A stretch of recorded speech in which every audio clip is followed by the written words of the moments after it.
Follow us on Facebook at Off Script with Super E Podcast.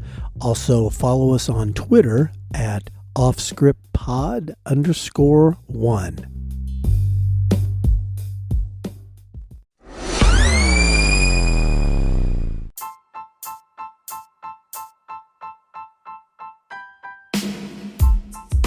Off Script with Super E recommends listener discretion, as these real but sometimes uncensored stories can be filled with mature content.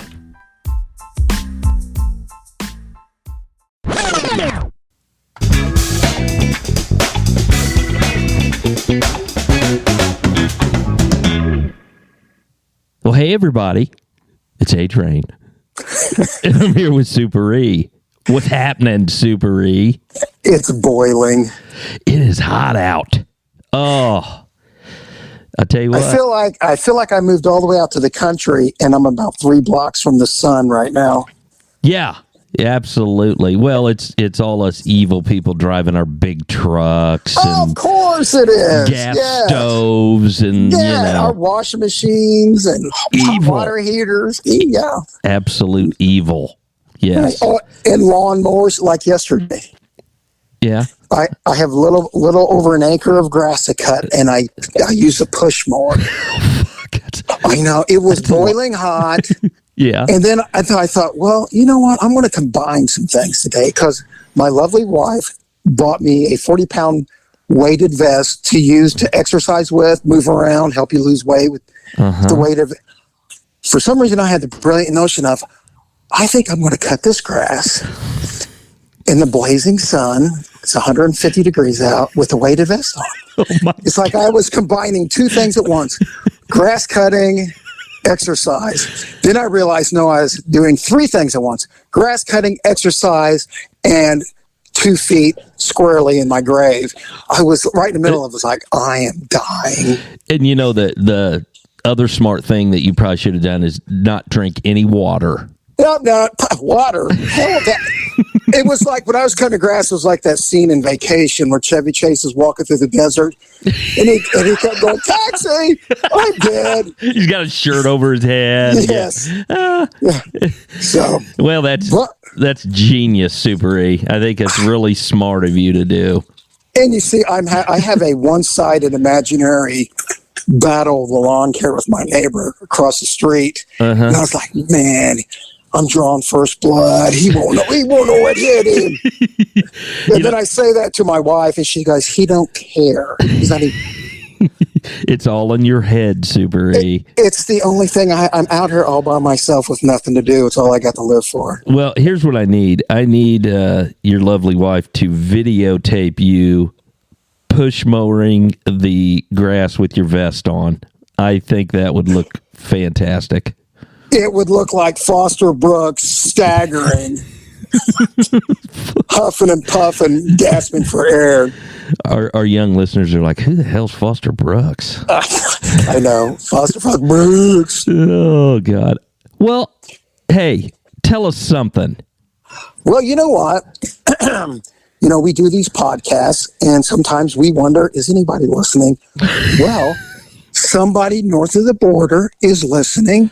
A guy I grew up with, we're going to call him Bart Tillington. And he called me. He's back visiting here. He grew up with me in Beech Grove, went to Canada to become a minister. Okay, I was going to ask you, when you say north of the border, you're talking about Michigan? No, you're talking about Canada. So where they ruined bacon, yes. They ruined bacon. Yes. Oh, my goodness. So you're saying that this podcast is international. Exactly. International, just like, what's his name? Not James Bond. Who was Mike Myers? Dr. Evil? Austin Powers? Austin Powers, yes. Yeah. Oh, God, I've got dementia. Anyways, so I grew up with him in the Grove, had all kinds of fun. We were unbelievable douchebag dorks, but we had fun. He became a minister, and he always did, he was always a guy that you could look up to do the right thing. Okay. And then he said about 20 years ago, he had a calling, to go to Canada and Quebec City of all places. Wow. And coincidentally, Quebec City was voted the number one place if you want to see attractive women. Now, he says that had nothing to do with his decision, but he has his... Yeah. Go ahead. No. I'm sorry. Go. I was going to say he raised his family up there, learned to speak French and all that. I'm very impressed. He's got 3 good boys, wonderful wife. But here's when he first went to Quebec, that they speak French. Right. English is like the second language. Everybody speaks French, so he had to learn to speak French and fast. Yeah. And so the church had him go to these French classes, and they, after French class, the instructor would give them homework, and they basically this homework for this time was when they came back in the next day, they had to say everything they did before they went to bed. Okay.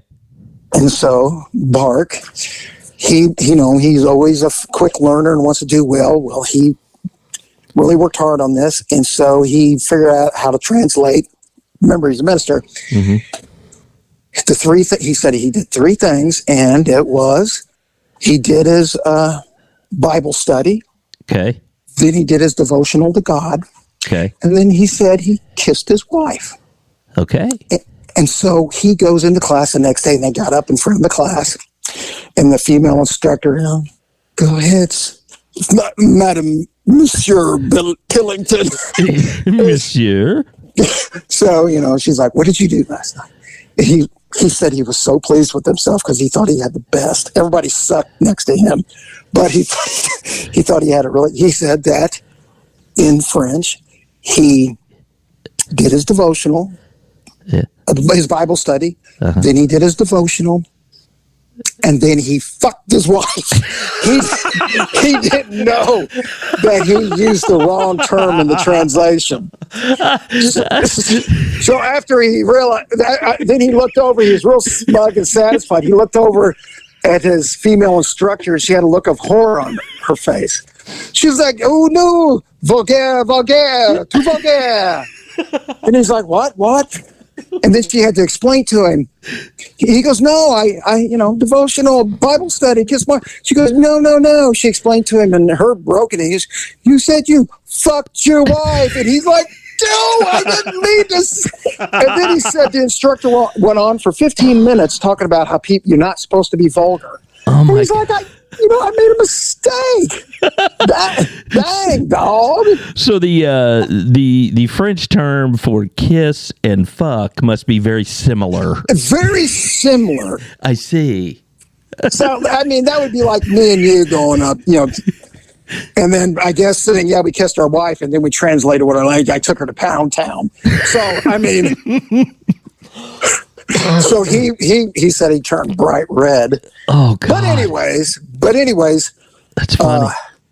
He was he was going on about how he let his family listen to the episode where we talked about saving the 12-year-old girl because the missing persons detective was lazy, right, and all that. And he said his family was so impressed about doing things, what was right and blah, blah, blah. And he had to stop himself. He was talking to me on the phone. He goes, I got to stop myself. He goes, I need to let you know that it is so hard for me to give you these compliments. It goes against all my nature. To compliment for the last Super 50 some years of knowing you, yes. But he went on and he said, he said the podcast was great. So, hey, we've got some listeners in Canada. That is... we have gone international. I just can't get over that. Yes. So he, I assume being a minister, he's probably selective on the episodes that he and his kids listen to. Yes. Now his kids are grown, but still. Oh, okay. But because sometimes we can be a little coarse. Just a tad bit. But you got to tell it like it is. Hey, we're just doing what you always say. We're just keeping it real. That's how we roll. That's right. So the one time that Bark rode with me, see, I completely forgot about this, but since he remembers. Okay.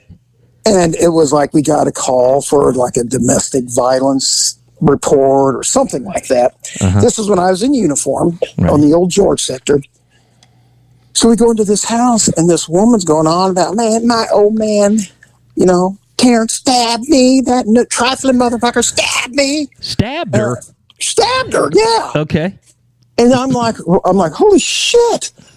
She's got this stab wound. I go, where is he? She goes, man, he just went out the back door. So I told Bark, I said, I'm going out the back door. Just go out the front door and let me know what's going on. See if you see anything. So I go out the back door and there's nothing. Well, Bark's he's out the front door and it's dark. It's like 3 or 4 in the morning. So it's pitch black. So he just walks outside the house. Remember, he's from Beech Grove.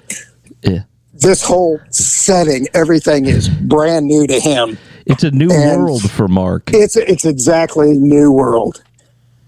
And so a gentleman comes hustling around the corner, going right at him. And to Bark, this gentleman looks like a pissed off Bubba Smith with murder in his eyes. Oh, no. Since he apparently just stabbed his wife. And so all of a sudden I hear, Super E!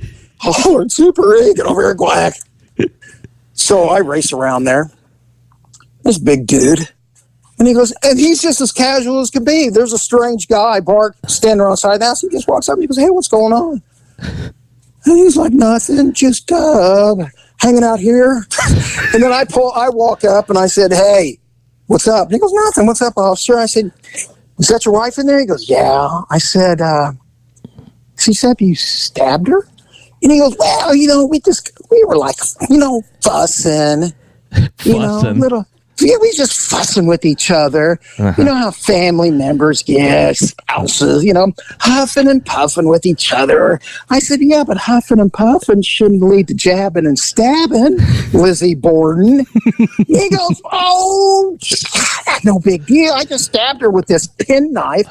And there was a penknife, but it had a very sharp blade on it that penetrated her epidermis, leading into possible organs. I said, dude, you could have killed her. He goes, she's fine.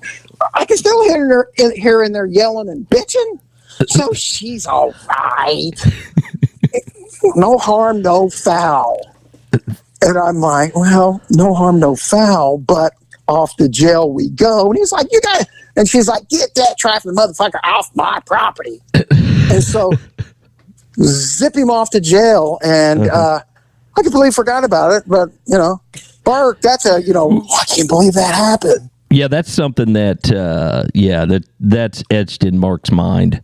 Yeah, something you forget about, but that was a big deal to him, I'm sure. And how we talked about how I have cheated death several times in the previous decades.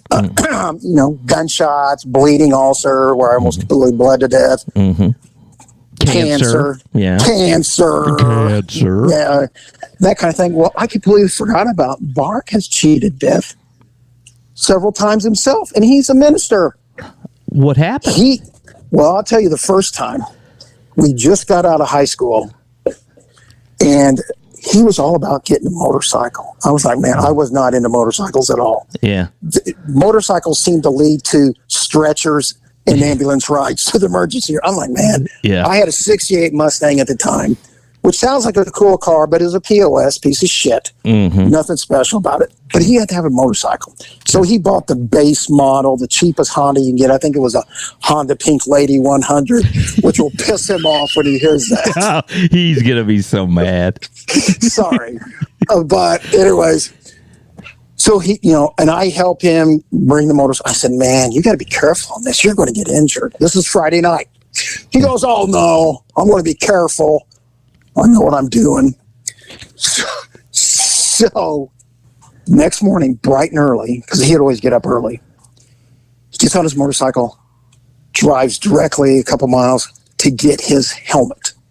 Okay. Now, he has his insurance, but he got his helmet at the motorcycle shop in the parking lot there, puts on his helmet, and started going south, and he's going southbound for about 20 yards. Well, a car that was going eastbound Bork had the right of way, but apparently his brand new helmet also had the accessory of the invisibility cloak. Because as he's going southbound, this car does not see him, and the car that's going eastbound pulls right out in front of him. Okay. As he's picking up speed, he hits the front fender of that car at a good rate of speed. Him and the motorcycle flip over the front of the car, just like, Evel Knievel and Wide World of Sports, where he hits the ramp and then the motorcycle and him separate or flying through the air.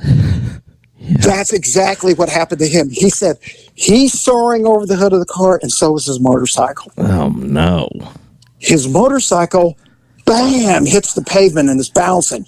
He lands on the motorcycle. Ouch. And starts bouncing with the momotorcycle, and then flies off the motorcycle and is landing face first in the asphalt. Okay. He's what, 18, 19 years old? He's able to get up. Oh, you need an ambulance? No, I'm fine. He is road rash from head to toe. He just says, I'm fine. Calls his dad up, who was irritated because I think his dad was busy doing something because he had, come get me and my motorcycle. Right. So he immediately comes over to my house. And like I said, I thought, man, one day he's probably going to get injured on that. It's 8:35 in the morning. There's a knock on my door. And there he is standing in front of me. He is busted up. And I go, have you already had a motorcycle accident? He goes, yeah, about 20. But that wasn't his most severe brush with death. Okay. On this one, the Grim Reaper had his icy grip around his throat and it was squeezing. Mm. A few years ago, he was like 54, 55. He's playing basketball at this church. Okay. And he's playing 3-on-3 pickup. Now, I think he's about 55 years old, but we've always been in, pretty good shape playing basketball, but he's 54, 55 years old. And he's playing against 3 other dudes. And he jumps up, gets a rebound, and when he lands on the ground, he goes, oh my God, I'm out of shape because I don't feel good. Falls over, hits the gym floor. He is dead. Oh, no. He's completely dead. What? So, you think, but we got to get medical assistance immediately. Here's how lucky he was. Two of the 3 guys he was playing against were doctors. Oh, thank God. And they're like, oh, we need medical assistance. They're like, wait, what? We're fucking doctors. And so let's help him. So they're working on, they're trying to figure out what's wrong with him. Right. So then they think, well, I wish we had one of them defibrillators. Fuck, there's one on the wall. He's getting lucky again. This church just installed a defibrillator. Man. So after 5 minutes of trying to figure it out, we think you need a defibrillator. Shit, we're going to have to call an ambulance to get one. Oh, there's one. Oh, no, there's one on the wall right next to the fire extinguisher and the Dr. Pepper machine. And so they're able to hit him with the paddles, and he comes back to life. And I guess, he feels fine. He thinks what's going on? He feels like he can get up and start playing again. You are kidding. No, they said, no, you can't. You've been dead for 5 minutes. My gosh. Yeah, I was like, you've got to be shitting me. He goes, no, what happened was he has a defect in his heart or something where the electrical, it's like somebody just unplugged it. Uh-huh. Okay. And when he hit the ground, his heart had no electrical impulse. He was dead after he said, oh, I'm out of shape. I don't feel good. Boom. He's dead. Holy moly. Well, he was dead for 5 minutes.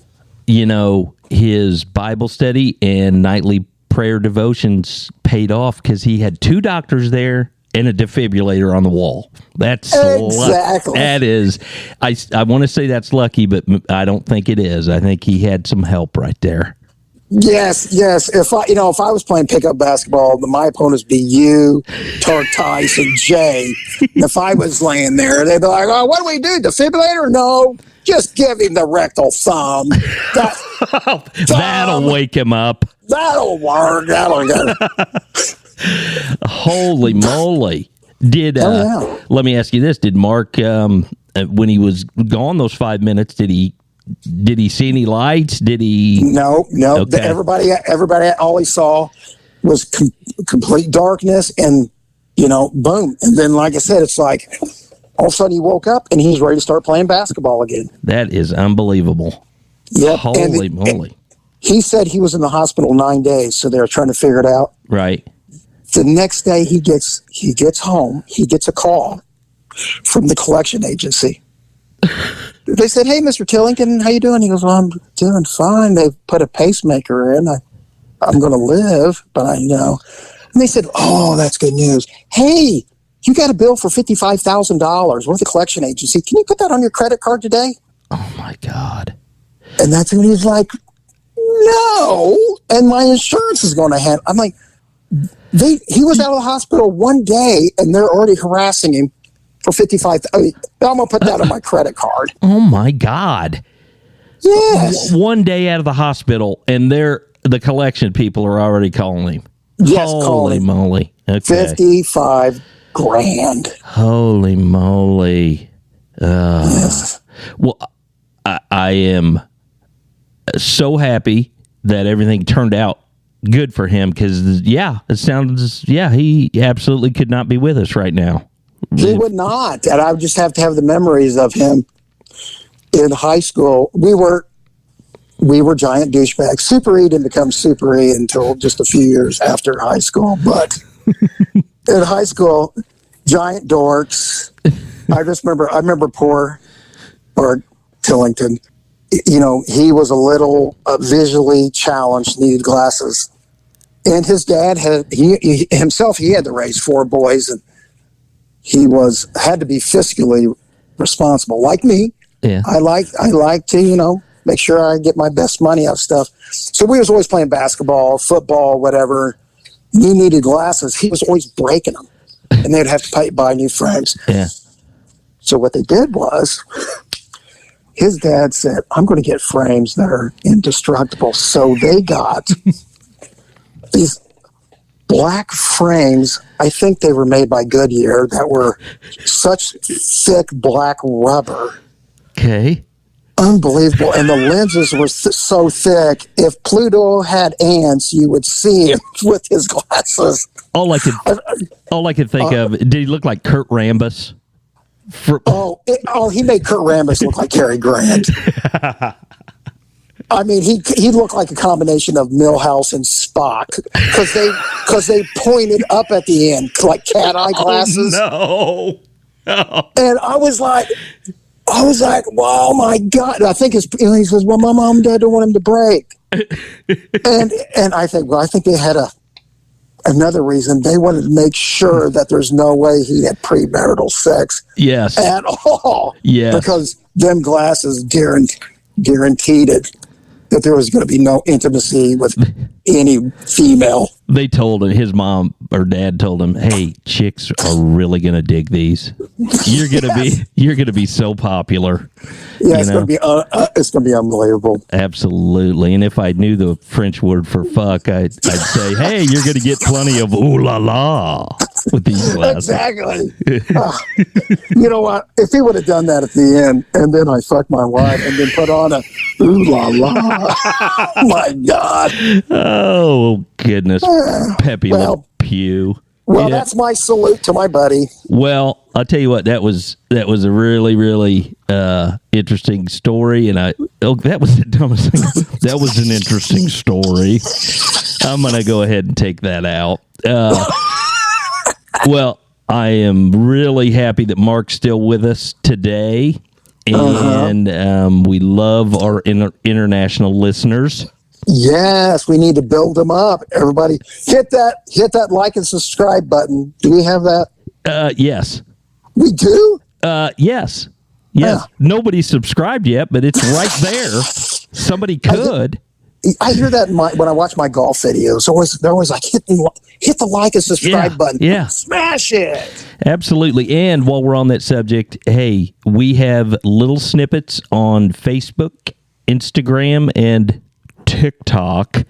If you get on there and you click on Off Script with Super E, you'll hear some 30-second, 1-minute little snippets that are pretty funny. Yes, and we're trying to figure out what to put on that.